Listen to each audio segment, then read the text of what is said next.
Noorsign Books presents Ramadan Miracles, Stories of Faith Found in the Ordinary.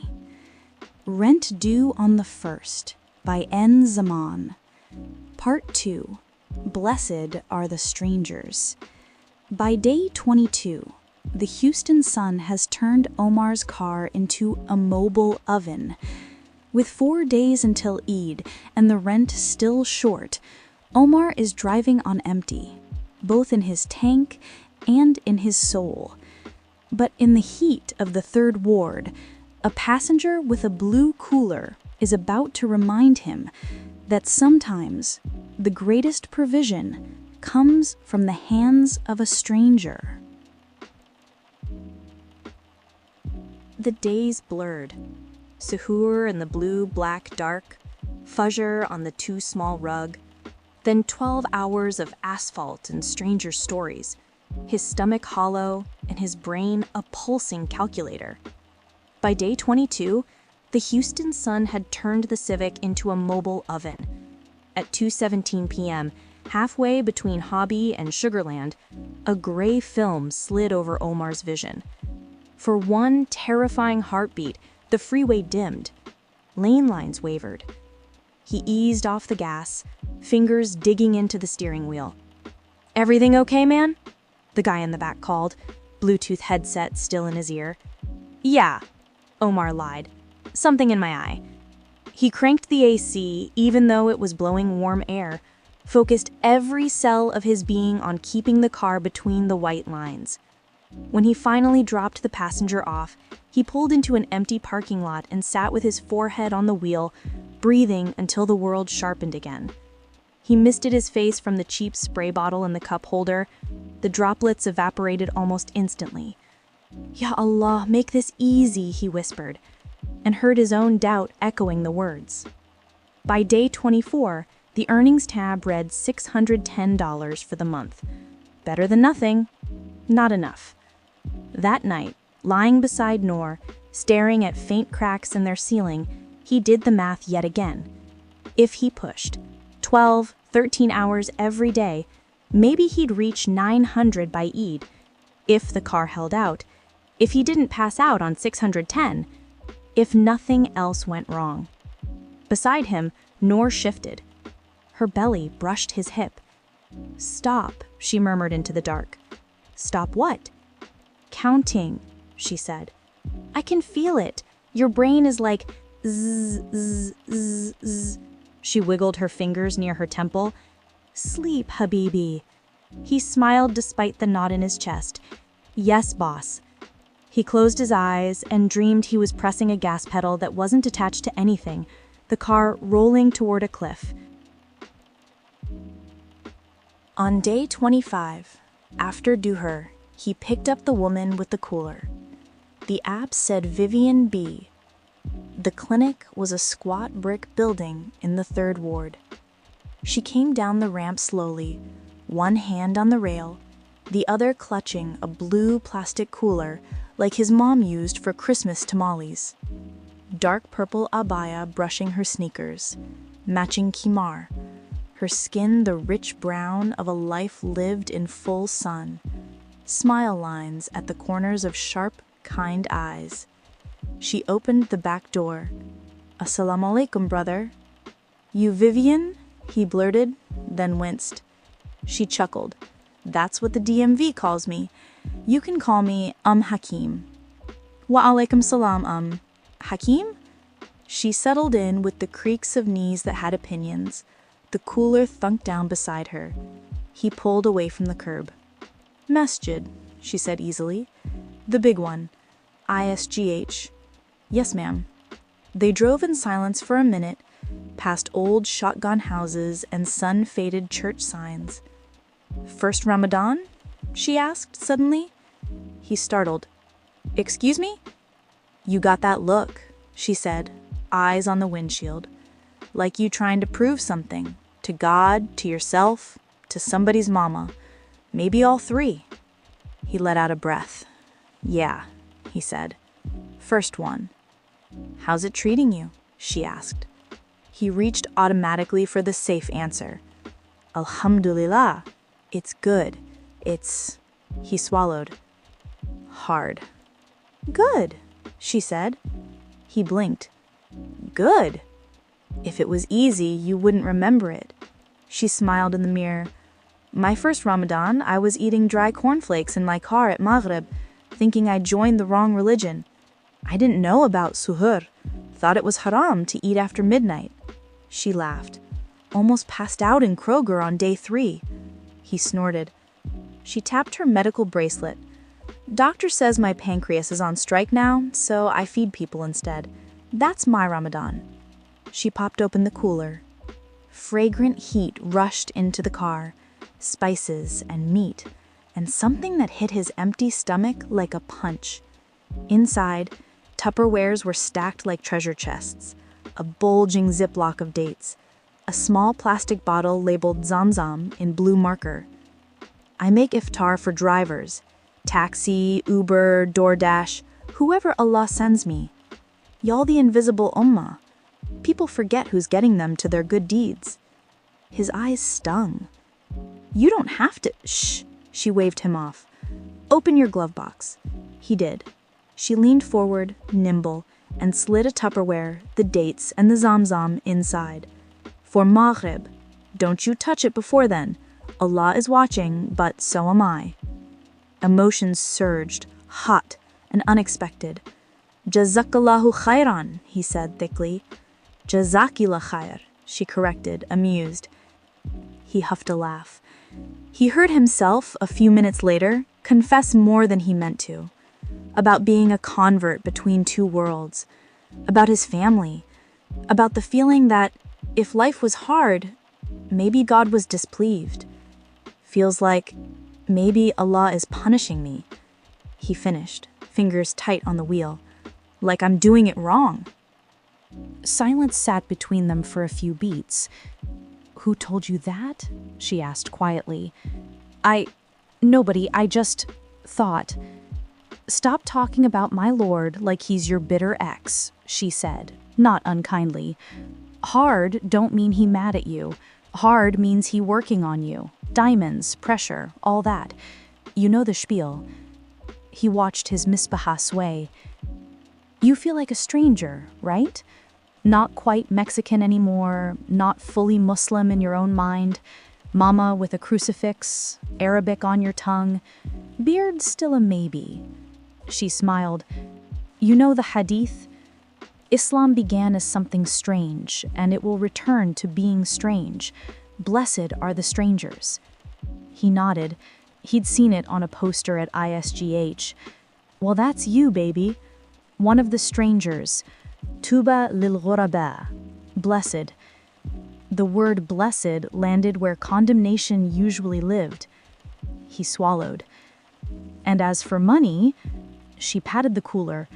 Provision comes from ar-razaq, sometimes through your own hands, sometimes through old ladies with coolers. She paused, and sometimes through asking for help, even when your pride screams no. He thought of the landlord's text, of his spreadsheet, of the way he flinched at the idea of admitting need. They pulled into the masjid. She reached into her purse and handed him a small envelope with crescent moons printed on it. He felt the thickness through the paper. I can't, boy, she said, voice sharp enough to cut excuses. Don't you dare refuse my sadaqah. You think this money is mine? This is Allah's. I'm just the envelope. He took it with shaking fingers. Now do something for me, she said, half out of the car. Yes, ma'am? Call your mama. Paradise at her feet and all that, even when her feet are standing on your feelings. The words lodged in his throat. She smiled, then was gone, purple himar bobbing into the stream of women. He parked in a side lot and opened the envelope. $20 bills. Neat, precise. $200. A note wrapped around them in curling handwriting. Brother, this is for your Ramadan. Use it for what you need most. Make dua for me and my Hakeem. V. Baker. His vision blurred. He folded over the steering wheel. and finally let himself cry. Alhamdulillah, he whispered into the cracked vinyl. Gracias, shukran, alhamdulillah. For the rest of the day, the envelope sat in his pocket like a second heartbeat. That night, there was no lonely suhoor at the counter. He and Nour sat on the living room floor, their only table buried in her textbooks. The biryani from Hakeem steamed between them, jewel-bright rice and melting lamb. "This is amazing," Omar said around the mouthful. "That from your passenger?" Nour asked, eyes amused. "From an auntie," he corrected, smiling. "She said drivers are the invisible ummah." "Makes sense." Nour split a date, flicked out the pit. "She sounds like someone my mother would send you to. Did she tell you to marry a second wife yet?" He laughed, a sound lighter than anything that had left his chest in weeks. "Not yet. She did tell me to call my mom." Nour's smile softened. "Did you?" He traced the rug's pattern. "No, not yet." She studied him. "You've been doing this alone," she said quietly, "haven't you?" He blinked. "Doing what?" "This." She waved at him, at the empty containers, at the invisible spreadsheet hovering over his head. "The rent, the app, the fasting in the car. You think I don't see you come home like a zombie? I can hear you counting in your sleep." "I didn't want to burden you," he said. "You're pregnant, not porcelain," she cut in. "I'm your wife, not a princess in a tower while you go slay dragons and starve." "It's my job to provide," he insisted weakly. "It's our job," she corrected. "We're a team. You married an Egyptian, not a houseplant." He couldn't help it, he snorted. She put her hand on his knee. "I didn't marry you so you could suffer alone. That's not Islam. That's just macho and sad." The words cracked something. The landlord texted, "No exceptions this month. Even with the 200, we're short. The car." He glanced toward the window. "The engine light keeps coming on. My mother texted about my dad. She told me not to come." Nour's fingers tightened. "Okay," she said. He stared. "That's it? Okay?" "What else is there? We're broke. The car's dramatic. Your dad is stubborn. Allah is still Allah." She shrugged. "We'll figure it out." "How?" He heard the desperation in his own voice. "By doing what we can and asking for help with what we can't. I ask in my dua every day. It doesn't—" "I don't just mean him," she said softly. He frowned. "You want me to ask the masjid for money?" "I want you to open your hands to Allah, to people, to me. Stop gripping the steering wheel like you can drive us out of Qatar." He exhaled shakily. "Tonight," she said, "in Qiyam, promise me you'll really ask. Not the checklist dua, the real one. Beg Omar. In English, in Spanish, in Spanglish. He understands all of it." He hesitated. "Okay," he whispered. Past midnight, the complex quiet, Omar knelt on the green rug. He flipped the cheat sheet face down. 2 rakas, al-Fatiha, al-Ikhlas, the familiar motions. Then he stayed seated, hands trembling as he raised them. "Ya Allah," the words came slow, clumsy. "I don't know how to do this right," he said. "I don't know enough Arabic. I don't know all your names. Al-Rahman, Al-Rahim, Dios, Allah. You know who you are." His throat tightened. "I'm trying," he whispered. "I'm fasting. I'm praying. I'm driving until my back hurts.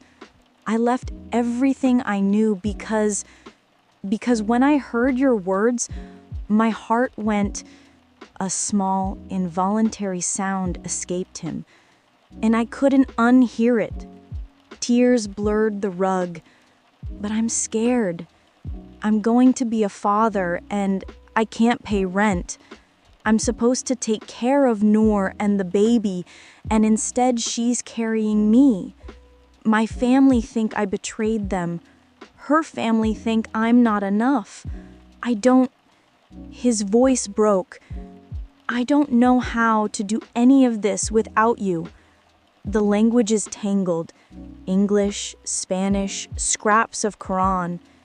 He told Allah about the rent, the car, Gerald's question, his father's silence, the moment in ISGH when Surah Maryam had cracked him open and he'd pretended it was allergies.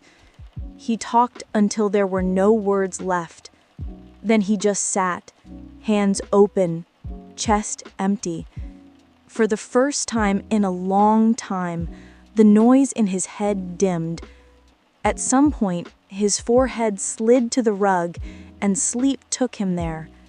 Nour found him at Fajr, stiff and snoring, dried tear tracks on his face. She laid a hand on his back. Ya Allah, be gentle with him. He doesn't know he's already yours. Day 27 dawned white hot. By late afternoon, the heat index hovered around 108 degrees Fahrenheit. Houston shimmered like it was underwater.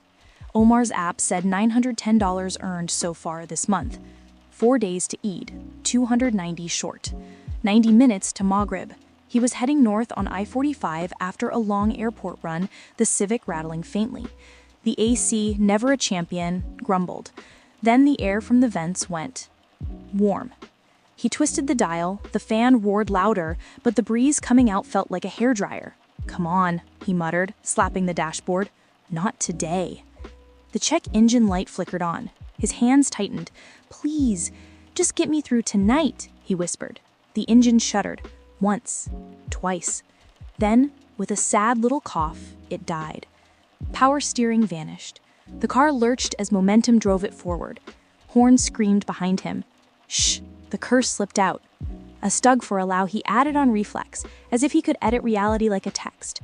He yanked a wheel with all his strength, hazard lights blinking frantic red, and fought the car toward the shoulder. Gravel spat. The guardrail loomed. They rolled to a stop on the narrow strip of safety. The engine was silent. The AC was silent. On the dead dashboard, only one tiny orange eye glowed steadily back at him. The check engine light. He stared at it. His phone screen showed 7:15 p.m.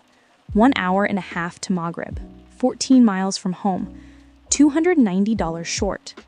Heat pressed in from every direction. He let out a sound that was half laugh, half sob, and dropped his head to the steering wheel. Ya Allah, his voice was hoarse. Seriously. Omar has finally opened his heart, but now his car has finally broken down.